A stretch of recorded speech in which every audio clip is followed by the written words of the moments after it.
وہ اپنے بابا سے کہتی ہے کہ بابا آپ نے تو خود ہی کہا تھا کہ اگر داؤد صاحب خود رشتہ لینے آ جاتے ہیں، خود چل کر آ جاتے ہیں تو آپ انہیں خود رشتہ دے دیں گے، لیکن آپ نے عین اسی وقت انکار کیوں کیا؟ اس کے پیچھے کیا وجہ تھی؟ آپ مجھے بتائیں۔ کے بابا اسے کہتے ہیں کہ بیٹا میں تمہاری جان کو خطرے میں نہیں ڈال سکتا۔ وہ لڑکی مہرین جو کہ شامیر سے محبت کرتی ہے، وہ اس کی محبت میں کچھ بھی کر سکتی ہے۔ اس کے اصرار کرنے پر اسے بتا دیتے ہیں کہ انہوں نے رشتے سے مجھے خود بتایا ہے کہ وہ شامیر کی ہونے والی بیوی ہے، اور اگر میں نے رشتے سے انکار نہ کیا تو وہ تمہیں نقصان پہنچائے گی۔ شبرا یہ سب کچھ سن کے بہت حیران ہوتی ہے اور ساتھ ہی ساتھ پریشان بھی ہوتی ہے۔ وہ اپنے بابا سے کہتی ہے کہ بابا آپ نے ہمیشہ ہمارا خیال کیا، ہمیشہ ہماری پرواہ کی، اور میں آپ کو غلط سمجھتی رہی، آپ مجھے معاف کر دیں، میں آئندہ کبھی ایسی غلطی نہیں کروں گی۔ شبرا کہتی ہے کہ میں تو ایسا سوچ بھی نہیں سکتی کہ وہ لوگ اس رشتے سے صرف ایک انکار کے لیے اتنی بڑی چال بھی چل سکتے ہیں۔ شبرا اپنے بابا سے کہتی ہے کہ مجھے جلد از جلد یہ حقیقت شامیر کو بتانی ہوگی، وہ یہی نہ سمجھتا رہے کہ ہم نے اس رشتے سے انکار کیا ہے، اسے پتہ ہونا چاہیے کہ پیچھے سے کیا چال چلی جا رہی ہے۔ تو اس کے بابا اسے سمجھاتے ہیں کہ نہیں بیٹا، تم ایسا کچھ نہیں کرو گی، تم کچھ بھی شامیر کو نہیں بتاؤ گی، اگر تم نے ایسا کیا تو داؤد جو ہے تم اسے جانتی ہو، اس کی وجہ سے ہم دونوں کی جان خطرے میں آ سکتی ہے، وہ صرف یہ بات بتانے کی وجہ سے ہم دونوں کو موت کے گھاٹ اتار سکتا ہے۔ وہ اپنے بابا سے کہتی ہے کہ بابا شامیر کو پوری حقیقت معلوم ہونی چاہیے، یہ نہ ہو کہ وہ اس غلط فہمی کا شکار رہے کہ انکار ہم نے کیا ہے، اسے معلوم ہونا چاہیے۔ ڈرامے میں ٹویسٹ اس ٹائم آئے گا ناظرین جس وقت شبرا شامیر کو ایک جگہ ملنے کے لیے بلائے گی اور اسے کہے گی کہ تم ایک بہت بڑی حقیقت سے ناواقف ہو، تو میں نے تمہیں اسی لیے بلایا ہے تاکہ میں تمہیں وہ سب بتا سکوں۔ شامیر اسے کہتا ہے کہ تم جانتی ہو نا کہ تمہارے بابا نے تمہارا رشتہ طے کر دیا ہے، تو وہ اسے کہتی ہے ہاں میں جانتی ہوں۔ شامیر اسے کہتا ہے کہ شبرا تم شادی نہیں کر سکتی ہے، ورنہ میں جیتے جی مر جاؤں گا، یا میں خود مر جاؤں گا یا میں تمہیں مار دوں گا۔ شبرا شامیر سے کہتی ہے کہ شامیر مجھے تو ایسا ہی لگتا ہے کہ ہماری دونوں کی راہیں جدا ہیں، تمہارے ڈیڈ ہم دونوں کو کبھی بھی ایک نہیں ہونے دیں گے اور نہ ہی ہماری شادی ہونے دیں گے۔ شامیر شبرا کو کہتا ہے کہ میرے بابا تم لوگوں کے گھر رشتہ لے کر آئے تھے لیکن تمہارے بابا نے انکار کر دیا، میں یہ بھی جانتا ہوں کہ تمہارے بابا مجھ سے ناراض ہیں، مجھ سے بہت زیادہ خفا ہیں کیونکہ میں نے اپنی پہچان چھپائی، میں بنا بتائے ان کو آپ کے گھر رہتا رہا، میں نے اپنی حقیقت سے انہیں ناواقف رکھا، میں سب جانتا ہوں۔ شامیر شبرا سے کہتا ہے کہ بے شک تمہارے بابا مجھ سے بہت نفرت کرنے لگے ہیں، لیکن کبھی بھی اس شادی کے لیے رضامند مت ہونا، میں تمہارے بابا کو کسی بھی طرح کچھ بھی کر کے راضی کر لوں گا، لیکن تم کبھی بھی اس رشتے کے لیے ہاں مت کرنا۔ شبرا شامیر کو بتاتی ہے کہ میرے بابا نے اس رشتے سے انکار نہیں کیا تھا، یہاں پہ مہرین اور داؤد صاحب نے بہت بڑی چال چلی ہے، میرے بابا کو پہلے کڈنیپ کروایا، پھر ان کو دھمکی دی کہ اگر تم نے اس رشتے سے حامی بھری تو ہم تمہیں مار دیں گے اور ساتھ ساتھ شبرا کو بھی مار دیں گے۔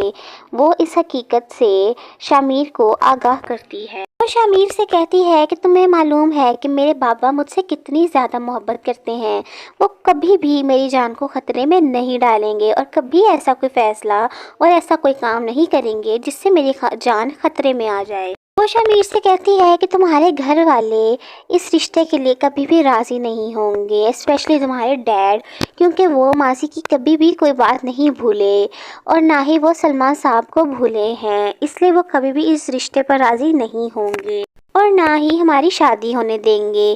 وہ ہر قسم کی رکاوٹ بیچ میں کھڑی کریں گے، ہر مشکل پیدا کریں گے تاکہ وہ اس شادی کو ہونے سے روک سکے۔ شامیر یہ ساری حقیقت سن کر دنگ رہ جاتا ہے کہ کیا اس کے ڈیڈ اتنا بڑا دھوکہ اسے دے سکتے ہیں۔ وہ شبرا سے معافی مانگتا ہے اور کہتا ہے کہ میں اپنے ڈیڈ کی طرف سے تم سے معافی مانگتا ہوں، خدا را مجھے معاف کر دو۔